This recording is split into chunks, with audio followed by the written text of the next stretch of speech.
वालेकुम beautiful people, कैसे हैं आप सब लोग। मैं अल्हम्दुलिल्लाह बिल्कुल ठीक ठाक हूँ। और आप सब के लिए भी जी मैं हमेशा की तरह दिल से दुआएं गूँ कि अल्लाह ताला आप सबको ठीक ठाक खुश आबाद रखें, आमीन।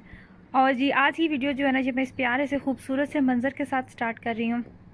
सुबह जब हम उठे तो ये वाला कुछ मंज़र था हमें नज़र आया। हर तरफ सफ़ेदी छाई हुई थी, वो क्या कहते हैं कि बर्फ़ की चादर ओढ़ी हुई थी दरख्तों ने हर जगह पे। इतना खूबसूरत ये लगता है ना सफ़ेद जब, और ऐसे लगता है कि जैसे रोशनी ज़्यादा हो गई है। और अभी तक भी, अभी मुझे नहीं पता कि कैमरा दिखा रहा है यानी स्नोफॉल जो है वो अभी भी जारी है। और जिस एरिया में हम रहते हैं ना, यहाँ पे ये वाली स्नो जो है ना ये पहली है कि जो इतनी जो मतलब कि जम गई है। वरना तो स्नोफॉल होती तो कई दफ़ा थी, लेकिन साथ में बारिश होती थी या स्नो हुई है तो उसके बाद फ़ौरन से बारिश आ गई, तो इस तरह जमती नहीं है। बच्चों की तो डिमांड थी कि चलें चले के स्नो मन बनाएं, लेकिन मैंने कहा कि पहले तो बेलचा लेके सारी स्नो जो है उसको इकट्ठा करें ना, पहले तो उसको चुने। वो जो स्नो इस काबिल नहीं है कि हम इसका स्नो मन बना सकें। अच्छा, आज की जो वीडियो है ना, ये बनाते हुए आप लोगों के साथ शेयर करते हुए मुझे बहुत अच्छा लग रहा है। मैं बहुत अल्हम्दुलिल्लाह अच्छा फ़ील कर रही हूँ और मुझे बहुत खुशी हो रही है। और क्या बात है, क्या वजह है, ये तो फिर आपको थोड़ा सा इंतज़ार करना पड़ेगा। ज़्यादा लंबा नहीं है क्योंकि ज़्यादा लंबी वीडियो भी नहीं है, बस थोड़े से आपको क्लिप्स देखना पड़ेंगे। तो आगे फिर मैं आपको जाके बताती हूँ कि कौन सी वो ऐसी ख़ास बात है। और ये आप थोड़ा सा देखिए, यहाँ पे हमारा पुदीना जो है ये भी ढक गया, छुप गया। तो चलें फिर जी। तो छुट्टी वाले दिन बेड से बिस्तर से उठते उठते 8 जो है वो तो बज ही जाते हैं, बल्कि 8 से भी टाइम जो है वो ऊपर चला जाता है। और आँख जो है वो तो हस्बे मामूल अपनी आदत के मुताबिक जल्दी ही खुल जाती है। और मैं जहाँ पे बना रही हूँ बगट, जो कि मैं एयर फ्रायर में बनाने वाली हूँ, और उससे पहले मैं उसको देख रही हूँ कि मुझे कितना टाइम उसको रखना पड़ेगा और मुझे किस तरह इसको मज़ीद थोड़ी देर के लिए बेक करना है। तो पैकेट के पीछे सारी इसकी डिस्क्रिप्शन जो है वो लिखी होती है। 8 से 9 मिनट जो है वो तकरीबन इसको चाहिए होते हैं, तो उसके बाद ये रेडी हो जाती है। तो तोड़ के मैंने इसको एयर फ्रायर के अंदर डाल दिया। और अब यकीन करें, एयर फ्रायर की भी इतनी सहूलत होती है कि ये भी ब्लेसिंग ही है एक तरह से। और बच्चों के लिए तो वो मैंने रखी, और साथ में अपने लिए मैं बना रही हूँ आज फ्रूट चाट, क्योंकि फल जो हैं वो जमा हुए पड़े हैं। बनाना है और एप्पल्स हैं, उनको काफ़ी दिन हो गए हैं, तो वैसे तो वो खाए नहीं जाते। और बनाना जो है उसको तो फिर भी आप शेक की सूरत में यूज़ कर ही सकते हैं, लेकिन एप्पल्स जो होती है ना, वो एप्पल्स के नज़दीक कोई भी नहीं जाता, तो उसका जो बेस्ट ऑप्शन होता है ना वो फ्रूट चाट ही होता है। और होता क्या है कि बच्चे जो हैं वो भी खुश होकर खा लेते हैं। तो यहाँ पे मैं साथ साथ कर रही हूँ फ्रूट चाट की तैयारी, और जब तक मेरी फ्रूट चाट रेडी होगी तब तक जो बकेट मैंने बेक होने के लिए रखी है वो भी डन हो जाएगी। नॉर्मल दिनों में तो ब्रेकफास्ट का इतना टाइम नहीं होता, लेकिन छुट्टी वाले दिन जो ब्रेकफास्ट का टाइम होता है वो भी ज़रा बढ़ जाता है, मतलब कि उसको ज़्यादा लग जाता है टाइम। किसी को कुछ चाहिए तो किसी को कुछ चाहिए, और मुझे लगता है शायद इसी वजह से वीकेंड आता है तो इतनी जल्दी गुजर जाता है, पता ही नहीं चलता। और उसकी जो मेन वजह है ना वो यही है कि वीकेंड पे काम बहुत ज़्यादा बढ़ जाता है। सही बात है। और यहाँ पे देखें जी, बकेट जो है वो भी रेडी हो चुकी है, डन हो चुकी है। तो इसको अब मैं निकाल के इसके पीसीस करके तो मैंने दे दिए थे बच्चों को। किसी ने ऊपर खेज़े लगाया, तो किसी ने इसके ऊपर फ्रेश खेज़े लगाया, और किसी ने इसके ऊपर नॉर्मल जो खेज़े है वो रख लिया। किसी ने जैम लगाई तो किसी ने कुछ लगाया, वो तो काम हुआ ख़त्म। और साथ में यहाँ पे मैं बना रही हूँ फ्रूट चाट, जिसके फल जो हैं वो साथ साथ मैं काट रही हूँ और आपको भी दिखाने की कोशिश कर रही हूँ, क्योंकि एक हाथ में मोबाइल पकड़ा हुआ था और दूसरी तरफ मैंने अपने लिए चाय जो है वो भी बनने के लिए रख दी हुई है, क्योंकि चाय के बगैर तो नाश्ता जो है ना वो नामुमकिन सी बात है, नामुकम्मल है। नाश्ता आप जितना भी हैवी करते हैं ना, तो उससे आपकी जो डाइट होती है ना, अगर आप डाइटिंग कर रहे हैं तो उस चीज़ पे आपका फ़र्क नहीं पड़ता। अगर आप फ्रूट चाट खा रहे हैं या कोई सा भी और ले रहे हैं। हाँ, अगर आप डेली बेसिस पे पराठे जो हैं वो ज़्यादा तल तल के खाएं तो शायद उससे कोई फ़र्क पड़े, लेकिन नाश्ते में आप भरपूर तरीके से नाश्ता करें और जो कुछ भी खाएं तो उससे आपका जो वज़न है वो भी नहीं बढ़ता। जो कुछ भी आप खा रहे होते हैं, एटलीस्ट आपको इस बात का ज़रूर पता होना चाहिए कि जो चीज़ आप खा रहे हैं उसमें कितना फ़ैट है, उसमें कितनी कैलोरीज जो हैं वो आपके अंदर जा रही हैं। तो वेट मशीन जो है ना वो अपने घर में ज़रूर रखें। वेट मशीन का होना बहुत ज़रूरी है। वो आपको एक तो मोटिवेट करती है, सबसे बड़ी मोटिवेशन वही होती है। जब आपका 2 kg वज़न ऊपर जाता है तो उस पर आप खड़े होते हैं ना, तो एटलीस्ट मुझे बहुत मोटिवेशन मिलती है अपना बढ़ा हुआ वज़न देख के। और जी, नाश्ते से फारिग हो के तो मुझे उतारने थे कपड़े स्टैंड से, वो मैंने उतारे, और अबराज को मैंने दिया कि जाएं आप अपनी अलमारी में रख के आएँ। तो अबराज ने क्या किया, उसने अपने सारे कपड़े अलमारी से निकाले और निकालने के बाद वो अब अपने पापा के से तरीका सीख रहा था कि मैंने जो शर्ट्स हैं उनको कैसे फ़ोल्ड करना है, और वो दोनों जी मिलके अपनी अलमारी जो है उसको सेट की जा रही थी अबराश की।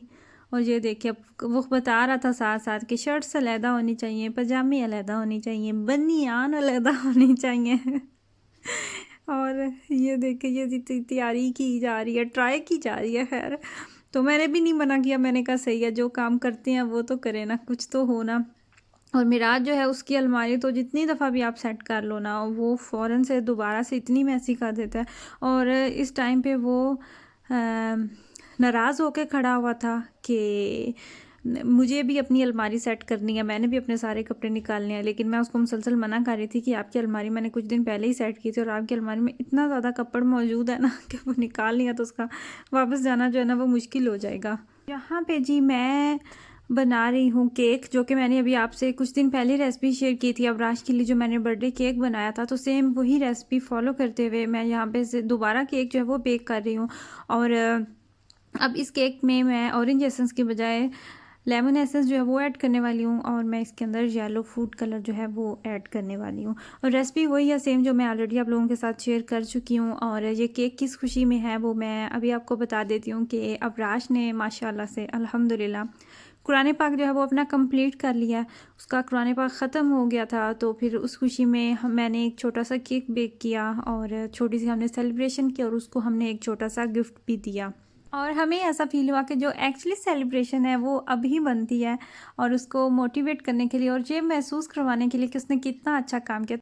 मतलब ये कि नूरानी कायदा जो था उसका, वो उसने 6 माह में अल्हम्दुलिल्लाह ख़त्म कर लिया था। और जो टीचर थी इसकी, ऑनलाइन हमने इसका कुरान पाक स्टार्ट करवाया था, और जब मैंने इसका कुरान पाक स्टार्ट करवाया था तब इसकी बातें बहुत ज़्यादा क्लियर नहीं थी। कुछ ऐसे अल्फाज थे जो कि इससे सही उनकी अदायगी नहीं होती थी। तो मैंने जो इसकी टीचर थी उसके साथ बात की, तो वो कहती हैं कि आप बहुत से बच्चे ऐसे होते हैं जिनकी ज़बान जो है वो इतनी क्लियर नहीं होती, लेकिन नूरानी कायदा ख़त्म होने के दौरान ही उनकी जो बातें हैं वो भी क्लियर हो जाती हैं। तो जब इसने कायदा अपना ख़त्म किया, तो इसकी टीचर भी कहती हैं कि अबराश पहला बच्चा है जिसने माशाल्लाह इतनी जल्दी नूरानी कायदा ख़त्म कर लिया। नूरानी कायदा ख़त्म करने के बाद फिर इसने 30 जो स्पारा है वो पढ़ा, फिर 29 स्पारा जो है वो पढ़ा था, और उसके बाद फिर हम पहले स्पारे से इसका जो कुरान पाक है वो स्टार्ट करवाया। और 5-6 स्पारे थे मेरे ख्याल से, या 8-9 तकरीबन इतने स्पारे थे जो हमने इसने टीचर की निगरानी में पढ़े। लेकिन उसके बाद इसका स्कूल की टाइमिंग कुछ इस तरह से होती थी कि हमारा टीचर के साथ जो टाइम था वो नहीं मैच हो पा रहा था। तो उसके बाद उससे पहले भी मैं पास ही होती थी, मैं साथ ही इसको पढ़ा रही होती थी, इसका जो सबक होता था वो याद करवा रही होती थी।